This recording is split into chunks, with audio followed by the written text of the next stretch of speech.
अस्सलाम वालेकुम dear students, कैसे हैं आप सब। उम्मीद करता हूं कि आप सब खैर आफियत से होंगे। तो आज के दिन हम भाई साजिद मुश्ताक इनके नोट से BS mathematics 6 semester mathematically method के कोर्स को स्टार्ट करेंगे। ठीक है, तो चलिए आइए आज हम इसका लेक्चर नंबर 1 देखेंगे। सबसे पहले देखेंगे इसमें डेफिनेशन लिखी हुई है इक्वेशन की। इक्वेशन क्या होती है? ठीक है, इक्वेशन देखें तो इक्वल, ठीक है, इक्वल इक्वल। तो जहाँ पे इक्वल टू का साइन हो, इस तरफ भी कोई मैथमेटिकल एक्सप्रेशन हो, इस तरफ भी कोई मैथमेटिकल एक्सप्रेशन हो, दरमियान में इक्वल टू का यूज़ हो रहा हो, तो इसको हम क्या कहते हैं? इक्वेशन कहते हैं। यानी कि कोई भी मैथमेटिकल एक्सप्रेशंस जिनके दरमियान इक्वल टू का साइन यूज़ हो रहा हो, उसको हम क्या कहते हैं? इक्वेशन कहते हैं। तो ये लिखा हुआ है एक स्टेटमेंट, कोई भी स्टेटमेंट, मैथमेटिकल स्टेटमेंट लिख सकते हैं। There the values of two mathematical expression are equal. दो मैथमेटिकल एक्सप्रेशन की जो वैल्यूज़ हैं या उनकी इक्वल आ जाएं, यानी कि इक्वल आ गए, तो इस वाली स्टेटमेंट को क्या कहते हैं? इस वाली स्टेटमेंट को हम इक्वेशन कहते हैं। ठीक है, अब ये नहीं कहना ये तो चूल्हा लग रहा है। ठीक है, यानी कि ये इस तरफ भी मैथमेटिकली एक्सप्रेशन हो कोई, ठीक है, इस तरफ भी कोई मैथमेटिकल एक्सप्रेशन है, इस तरफ भी कोई मैथमेटिकल एक्सप्रेशन है। जिस तरह मैं कह दूँ एक्स स्क्वायर प्लस 2 और इस तरफ इक्वल टू 0, ये भी मैथमेटिकल एक्सप्रेशन है, ये भी मैथमेटिकल एक्सप्रेशन है। दरमियान में इक्वल टू का साइन आ गया तो दोनों एक्सप्रेशन आपस में इक्वल हो गए हैं, तो ये हमारे पास क्या बन गई? इक्वेशन बन गई। ठीक है, और ये कहता है कि इक्वल जो है इंडिकेटेड बाय द साइन, यानी कि इस साइन से हम इसको इंडिकेट कर सकते हैं इक्वेशन को। ठीक है, और नेक्स्ट आ गया डिफरेंशियल इक्वेशन क्या होती है। अब डिफरेंशियल इक्वेशन है तो इक्वल टू तो इसमें लाजमी आया करेगा। ठीक है, कोई ये नहीं कह सकता कि ये डिफरेंशियल इक्वेशन है। ठीक है, ये डिफरेंशियल इक्वेशन नहीं है। अगर इक्वल टू के दूसरी तरफ भी कुछ लिखूंगा मैथमेटिकली तो वो हमारे पास इक्वेशन बनेंगे। ठीक है, डिफरेंशियल इक्वेशन कौन सी होती है? An equation involving one independent variable and one dependent variable. फ़र्ज़ किया मैं वाई का नाम दे देता हूँ, एंड इट्स डेरिवेटिव, और इसका derivative with respect to one और more independent variable is called differential equation. दोबारा सुन ले, एक ऐसी इक्वेशन जिसमें एक डिपेंडेंट वेरिएबल हो, उसका डेरिवेटिव हो, और डेरिवेटिव जो लिया है हमने वो किसी एक या एक से ज़्यादा इंडिपेंडेंट वेरिएबल के हिसाब से हो, इसको हम डिफरेंशियल इक्वेशन कहते हैं। वैसे ये एंड नहीं था आना चाहिए, आर आना चाहिए। ठीक है, one dependent variable and it's, नहीं, ये भी नहीं आना चाहिए। ठीक है, क्यों? क्योंकि मैं आपको बता देता हूँ, ये देखें, ये भी तो हमारे पास डिफरेंशियल इक्वेशन है। ठीक है, ये भी तो हमारे पास क्या है? एक डिफरेंशियल इक्वेशन ही है। इसमें तो नहीं डिपेंडेंट वेरिएबल आ रहा, बल्कि डिपेंडेंट वेरिएबल का डेरिवेटिव आ रहा है एंड इट्स, ये वाली चीज़ पूरी हो रही है। ठीक है, तो सिंपल इसकी डेफिनेशन क्या होती है डिफरेंशियल इक्वेशन की? कि ऐसी इक्वेशन जिसमें डेरिवेटिव पाया जाए विद रिस्पेक्ट टू एक या एक से ज़्यादा इंडिपेंडेंट वेरिएबल के रिस्पेक्ट। ठीक है, दोबारा सुन लें, ऐसी इक्वेशन जिसमें डेरिवेटिव पाया जाए, डेरिवेटिव किस लिहाज से? एक या एक से ज़्यादा इंडिपेंडेंट वेरिएबल्स के लिहाज से, इसको हम डिफरेंशियल इक्वेशन कहते हैं। ठीक है, डेफिनेशन उर्दू मैंने बता दी, इंग्लिश आप खुद कर सकते हैं, हाई लेवल है आपका।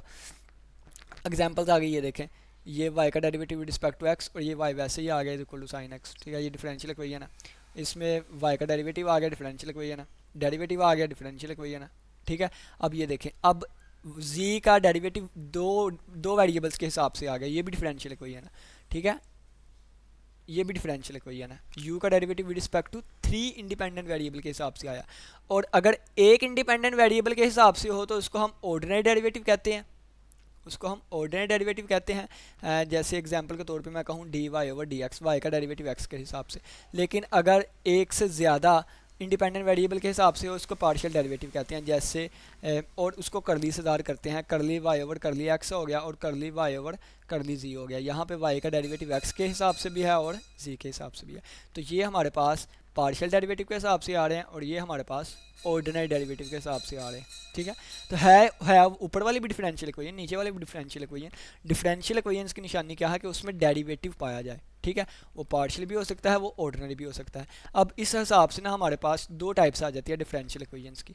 ठीक है, अगर ऑर्डिनरी डेरिवेटिव पाया जा रहा है तो उसको ऑर्डिनरी डिफरेंशियल इक्वेशन कहा जाता है, और अगर पार्शियल डेरिवेटिव पाया जा रहा है तो उसको पार्शियल डिफरेंशियल इक्वेशन कहा जाता है। तो इसकी डेफिनेशन क्या होगी? कि एक ऐसी डिफरेंशियल इक्वेशन जिसमें ऑर्डिनरी डेरिवेटिव पाया जाए विद रिस्पेक्ट टू, बस विद रिस्पेक्ट टू लिखने की ज़रूरत ही नहीं है। जब ऑर्डिनरी की बात कर दी तो ज़ाहिर सी बात है कि उसमें सिंगल इंडिपेंडेंट वेरिएबल आया करेगा, तो उसको हम ऑर्डिनरी डिफरेंशियल इक्वेशन कहेंगे। जैसे ये एग्जांपल दिया है। ठीक है, ये भी इसमें देखें तो y का derivative with respect to x क्या है, यहाँ पे y का derivative with respect to x क्या है। y का डेरिवेटिव x के अलावा किसी और वेरिएबल के रिस्पेक्ट नहीं है, तो ये ऑर्डिनरी डिफरेंशियल इक्वेशन है। ठीक है, और यहाँ पे पार्शियल डिफरेंशियल इक्वेशन, यानी कि ऐसी डिफरेंशियल इक्वेशन जिसमें पार्शियल डेरिवेटिव पाया जाए। The differential equation involving the partial derivatives are called या is called partial differential equation. Simple सी डेफिनेशन कर लें आप, ठीक है। और इसमें ये देखें कि जी का डेरिवेटिव एक्स के रिस्पेक्ट भी है, जी का डेरिवेटिव वाई के रिस्पेक्ट भी है, जी का पार्शियल डेरिवेटिव एक्स के रिस्पेक्ट भी है, वाई के रिस्पेक्ट भी और जी के रिस्पेक्ट भी। ये सेकंड डेरिवेटिव है, यानी कि 2 दफ़ा डेरिवेटिव लिया हुआ है। तो ये 2 दफ़ा डेरिवेटिव क्या होता है, 3 दफ़ा क्या होता है, डेरिवेटिव की पावर क्या होती है, ये आगे वाली चीज़ें आने लगी हैं, ठीक है। अब आप कहेंगे कि ये तो यानी कि एक्स के रिस्पेक्ट ही लिया हुआ है, लेकिन ये एक्स के ऊपर स्क्वायर क्यों लगाया हुआ है, तो ये चीज़ हम आगे पढ़ने लगे हैं, ठीक है। ये order of the differential equation, ठीक है। एक डिफरेंशियल इक्वेशन में जितने भी डेरिवेटिव हैं उन सभी पे एक नज़र दौड़ाएं। जो सबसे ज़्यादा बार डेरिवेटिव लिया होगा ना, उसको हम ऑर्डर ऑफ डिफरेंशियल इक्वेशन कहते हैं। अगर यहाँ पे देखें तो सबसे ज़्यादा बार कितनी दफ़ा डेरिवेटिव लिया है, इसका भी 2 दफ़ा, इसका भी 2 दफ़ा, 2 दफ़ा, तो 2 इसका ऑर्डर है, ठीक है। अगर इसी तरह यहाँ पे देखें तो इसमें सबसे ज़्यादा बार कितनी दफ़ा डेरिवेटिव, यानी कि ये डेरिवेटिव है कितनी दफ़ा लिया हुआ है, 1 दफ़ा। ये डेरिवेटिव है कितनी दफ़ा लिया हुआ है, 2 दफ़ा। ये डेरिवेटिव कितनी दफ़ा लिया हुआ है, 1 दफ़ा। तो इनमें देखें 1 दफ़ा ही आ रहा है, तो इसका ऑर्डर कितना हो गया, 1। इसमें 2 दफ़ा भी डेरिवेटिव आ रहा है, 1 दफ़ा भी आ रहा है, तो ऑर्डर कितना होगा, 2, ठीक है। जो सबसे ज़्यादा दफ़ा डेरिवेटिव जितनी दफ़ा आ रहा है एक इक्वेशन में, तो उसको हम कहते हैं उसका ऑर्डर। डेफिनेशन पढ़ लेते हैं। The order of the differential equation is the order of the highest derivative. Highest derivative का जितना ऑर्डर होता है, ठीक है, that occurs in the equation. एक इक्वेशन में जितना हाईएस्ट डेरिवेटिव ऑर्डर होता है उतना ही हमारे पास डिफरेंशियल इक्वेशन का ऑर्डर होता है। डिग्री क्या होती है, डिग्री के लिए देखें, जो भी ऑर्डर वाली चीज़ आ गई ना, यानी कि हाईएस्ट डेरिवेटिव जो भी आ गया, उसको आपने एक डब्बे में बंद कर लेना है। उस डब्बे में बंद करने के बाद उसकी पावर देखें कितनी है, जितनी उसकी पावर होगी उसको डिग्री का नाम देते हैं। तो ये डेफिनेशन पढ़ लें कि degree of our differential equation क्या होती है, greatest exponent of the highest. ये ग्रेटेस्ट नहीं था होना चाहिए, हाँ ग्रेटेस्ट भी ठीक है। यानी कि अगर फ़र्ज़ किया कि ये भी 5 दफ़ा डेरिवेटिव है, उसकी पावर लिखी हो, ये भी 5 दफ़ा डेरिवेटिव है, इसकी पावर लिखी हो, तो फिर ये हमारे पास क्या हो जाएगा, पावर जो है वो यानी कि जो मैक्सिमम होगी वो हमारे पास और डिग्री आया करेगी। आपने क्या करना है, greatest exponent of the highest order derivative, यानी कि जिसका ऑर्डर हमने चेक करना है, जो ऑर्डर वाला होगा उस वाले की जो पावर होगी ना मैक्सिमम, उसको हम क्या कहते हैं, degree of the differential equation कहते हैं। एग्जांपल से सीख लेते हैं। ये देखें, डेरिवेटिव जहाँ जहाँ आ रहा है उसको हाईलाइट कर लें। ये डेरिवेटिव आ रहा है, डिब्बे में बंद कर लिया, और तो नहीं कोई डेरिवेटिव नहीं आ रहा। कितनी दफ़ा डेरिवेटिव लिया हुआ है, 1 दफ़ा, ऑर्डर 1 आ गया। इसको डब्बे में बंद किया, पावर कितनी है, 1 है, तो डिग्री भी कितनी आ गई, 1 आ गई। इस पे चले जाते हैं। ये एक डेरिवेटिव आ रहा है, डब्बे में बंद कर लिया। ये एक डेरिवेटिव आ रहा है, इसको भी हमने डब्बे में बंद कर लिया, ठीक है।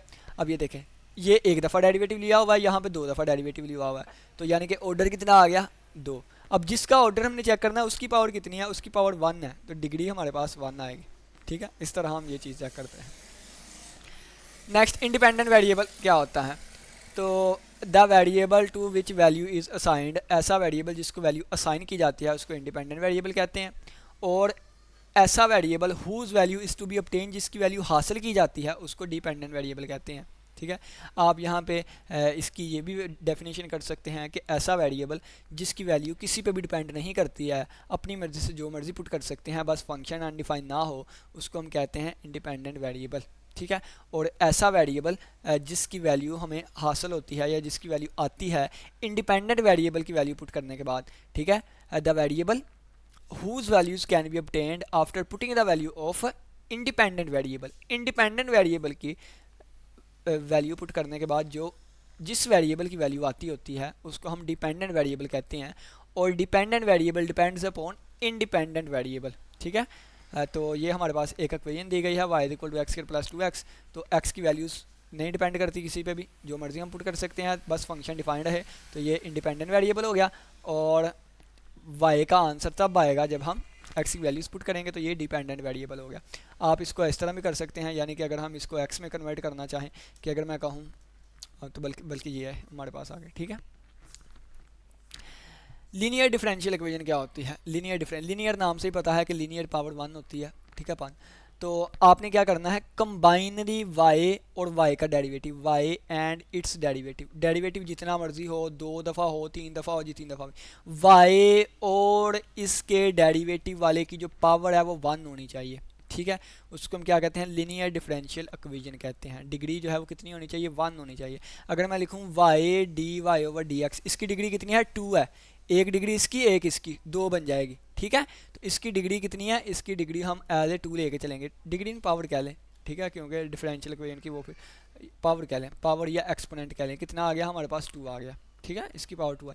तो ये भी हमारे पास लीनियर नहीं हो गया, अगर इसको लीनियर के ज़ुमरे में लेके आना चाहिए तो ये लीनियर नहीं होगी। लीनियर के लिए क्या ज़रूरी है कि हमारे पास पावर जो है वो 1 होनी चाहिए। In linear differential equation u and its derivative, u क्या है यहाँ पे डिपेंडेंट वेरिएबल के तौर पे आ रहा है, y लिख सकते हैं, और इसके डेरिवेटिव की जो डेरिवेटिव है वो लीनियर होने चाहिए। लीनियर का मतलब क्या है, ऑफ डिग्री 1, 1 डिग्री के होने चाहिए, ठीक है। फॉर एग्जांपल के तौर पे ये लिखा हुआ है, ये डेरिवेटिव है, डेरिवेटिव की पावर कितनी है, 1 है, ठीक है जी, लीनियर है ये डेरिवेटिव है, पावर कितनी है, 1 है, ठीक है जी। ये u अकेला लिखा हुआ है, अकेला है, इसकी पावर कितनी है, 1 है जी, चलें जी, ठीक है, ये सारी 1 1 1 पावर है, तो ये हमारे पास जो इक्वेशन बन गई कौन सी है, लीनियर। अब नॉन लीनियर की बात कर लेते हैं। तो in non linear differential equation u और इसके डेरिवेटिव नॉन लीनियर होंगे, यानी कि इसकी डिग्री 1 नहीं होगी, 1 के अलावा कोई होगी। अब इसकी पावर कितनी है, 1 है, तो ये लीनियर है। इसकी पावर कितनी है, 1 है, ये लीनियर है। लेकिन इसकी पावर 1/2 आ गई है, यानी कि स्क्वायर रूट लगा हुआ है, क्या लगा हुआ है, स्क्वायर रूट। तो स्क्वायर रूट का मतलब क्या होता है, u की पावर 1/2 हो गया, तो ये लीनियर नहीं है फॉर 1/2। नेक्स्ट चलते हैं, होमोजीनियस डिफरेंशियल इक्वेशन क्या होता है। होमोजीनियस का मतलब क्या है कि y यानी कि डिपेंडेंट वेरिएबल जिसमें आ रहा है उसको सारा एक साइड पे कर लें, और बाकी जो भी बचेंगे उसको एक साइड पे कर लें, लेकिन बाकी कोई बचे ही ना, जीरो आए, तो उसको हम क्या कहते हैं, होमोजीनियस डिफरेंशियल इक्वेशन। यानी कि देखें, ये डेरिवेटिव वाला y डिपेंडेंट वेरिएबल वाली है, ये भी डिपेंडेंट वेरिएबल वाली है, सारी हमने एक साइड पे लगा ली। जब सारी एक साइड पे लगा ली, बाकी दूसरी तरफ जीरो बच गया, यानी कि कोई भी कांस्टेंट वाली टर्म नहीं बची। यहाँ पे 5 आ जाता तो वो होमोजीनियस नहीं होती, ठीक है। कोई g(x) आ जाता वो होमोजीनियस नहीं होती। यानी कि y वाली सारी एक तरफ कर लें, बाकी दूसरी तरफ जीरो बच जाए, तो हम इसको क्या कहते हैं, होमोजीनियस डिफरेंशियल इक्वेशन, ठीक है। और होमोजीनियस वाले का solution y is equal to 0 लाजमी होता है। क्यों, क्योंकि इसमें कोई कांस्टेंट चीज़ ही नहीं होती, सभी में y आ रहा होता है, तो y is equal to 0 put करेंगे, लेफ्ट राइट के इक्वल आएगा, ठीक है, ये वाला, यानी कि नो सोर्स टर्म कोई भी ना हो। दूसरी डेफिनेशन इसकी आ जाती है, या इसकी स्टैंडर्ड फॉर्म अगर देखनी हो तो nth differential equation of the form linear nth order differential equation, ये हमारे सामने लिखी हुई है। इसमें देखें तो इसमें y वाली टर्म आ रहा है, ये भी y वाली, सारी y वाली एक साइड पे की हुई है और दूसरी तरफ जीरो बच रहा है, तो ये क्या है, is said to be homogeneous linear differential equation of nth order. Non homogeneous की बात करें तो ये देखें, ये y वाली एक साइड पे कर लिया है, लेकिन दूसरी तरफ जो है वो हमारे पास जीरो नहीं बचा, तो इस वजह से ये नॉन होमोजीनियस है, ठीक है, नॉन होमोजीनियस। इसकी अगर हमने जनरल फॉर्म देखनी हो तो y वाली सारी एक साइड पे की हैं, ये देखें y वाली सारी चीज़ें एक साइड पे कर ली हैं, बाकी दूसरी साइड पे जो है वो जीरो नहीं बचा, तो ये हमारे पास nth ऑर्डर डिफरेंशियल इक्वेशन बन गई, लेकिन कौन सी, लीनियर, ठीक है। इसको हम क्या कहेंगे, g(x) नॉट आइडेंटिकल जीरो, यानी कि ये जीरो नहीं हो सकता। अगर जीरो हो गया तो वो हमारे पास होमोजीनियस बन जाएगा, और इस वाली इक्वेशन को is said to be non homogeneous का नाम देंगे। नेक्स्ट हमारे पास आ जाता है ordinary and singular points of a differential equation, यानी कि अगर कोई डिफरेंशियल इक्वेशन दी गई है तो इसके ऑर्डिनरी और सिंगुलर पॉइंट्स देखने हैं। तो इसके लिए हम सेकंड ऑर्डर की डिफरेंशियल इक्वेशन लेके चलने लगे हैं, साल लिखना चाहिए था सेकंड ऑर्डर, ठीक है, second order. Consider the second order linear homogeneous differential equation, second order की हमने ये ले ली, तो कौन सी लिया है, होमोजीनियस वाली। होमोजीनियस मतलब कि y वाली एक साइड पे कर लेंगे तो दूसरी तरफ क्या बचेगा, जीरो बचेगा, ठीक है, ये हमने इस तरह ले ली। अब इस इक्वेशन, अब y डबल डैश का हमने कोफिशिएंट जो है वो बनाना है 1, तो a(x) से डिवाइड कर दिया, इसको भी यहाँ पे डिवाइड कर दिया, और इसको भी यहाँ पे डिवाइड कर दिया, और इस तरफ भी हमने डिवाइड कर दिया। ये इसे कैंसिल होके क्या बन जाएगा, ये आपके सामने नीचे लिखा हुआ है, ठीक है, ये वाली चीज़ बन जाएगी, ये आपके सामने लिखा हुआ है, ठीक है। इसको हम p(x) का नाम दे देते हैं, और इसको हम q(x) का नाम दे देते हैं, ठीक है, इसको p(x) और इसको q(x). अब ये देखें, ये हमारे पास क्या बन गई, इसको नॉर्मल या कैनोनिकल फॉर्म कहते हैं, ठीक है, ये इंपॉर्टेंट फॉर्म है। अब यहीं से आगे ऑर्डिनरी पॉइंट और सिंगुलर पॉइंट्स आने लगे हैं। अब let x is equal to x0, हमने x की वैल्यू कोई भी अपने आप से एक लेट कर लिया, तो be a point in some interval, कोई इंटरवल में एक वैल्यू ले लिया है। A point x0 is called, इस पॉइंट को, यानी कि जो पॉइंट हमने लेट किया है इसको ऑर्डिनरी पॉइंट कहेंगे, कब, जब a0 ऑफ x जो है वो नॉट इक्वल टू जीरो आए। अब ये पॉइंट क्या है, ठीक है, ये पॉइंट क्या है, ये पॉइंट वो है जो कि p(x) के बटे में आ रहा है और q(x) के बटे में आ रहा है, ठीक है। यानी कि देखें, मैं अगर p(x) और q(x) की वैल्यू लिख दूँ तो क्या है, p(x) की वैल्यू क्या है, तो बटे में हमारे पास a0 ऑफ x0 आ रहा है, और यहाँ पे a1 ऑफ x0 आ रहा था, और q(x) क्या है हमारे पास, a2 ऑफ x0 आ रहा है, और बटे में a0 और x0 आ रहा है। अगर बटा ज़ीरो हो गया तो ये अनडिफाइंड हो जाएंगे, और अगर बटा ज़ीरो ना हुआ तो ये अनडिफाइंड नहीं होंगे। और अनडिफाइंड पॉइंट्स पे हमारे पास फंक्शन एनालिटिकल नहीं होता, और जिन पे हमारा फंक्शन डिफाइंड है उस पे हमारा फंक्शन एनालिटिक हो भी सकता है, ठीक होता है। तो ए नॉट इक्वल टू जीरो यानी कि ये कभी भी अनडिफाइंड नहीं होगा, ये अनडिफाइंड नहीं होगा तो यानी कि फंक्शन इस पे कंटिन्यूस रहेगा, और कंटिन्यूस नहीं एनालिटिक रहेगा। तो ये लिखा हुआ है कि इस पॉइंट पे अगर ये value not equal to zero है किसी पॉइंट पे, तो इसका मतलब है पी ऑफ एक्स और क्यू ऑफ एक्स क्या है, डिफाइंड होंगे और एनालिटिक होंगे उस पॉइंट पे।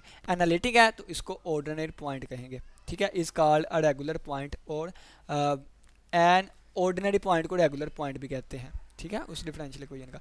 लेकिन अगर इस पे ज़ीरो बनते हों यानी कि इस पे आंसर ज़ीरो आता हो, तो हमारे पास पी ऑफ एक्स और क्यू ऑफ एक्स जो है या पी ऑफ एक्स या क्यू ऑफ एक्स फेल हो जाएगा एनालिटिक होने से, ठीक है। तो फिर उन पॉइंट्स को हम सिंगुलर पॉइंट का नाम देंगे। एग्जाम्पल के तौर पे हम ये डिफरेंशियल इक्वेशन देख लेते हैं। ये डिफरेंशियल इक्वेशन है ना, डिवाइड कर दें, किससे डिवाइड करना है, इसको कोफिशिएंट 1 बनाना है ना, तो इससे डिवाइड कर दिया, इससे डिवाइड कर दिया और इससे डिवाइड कर दिया,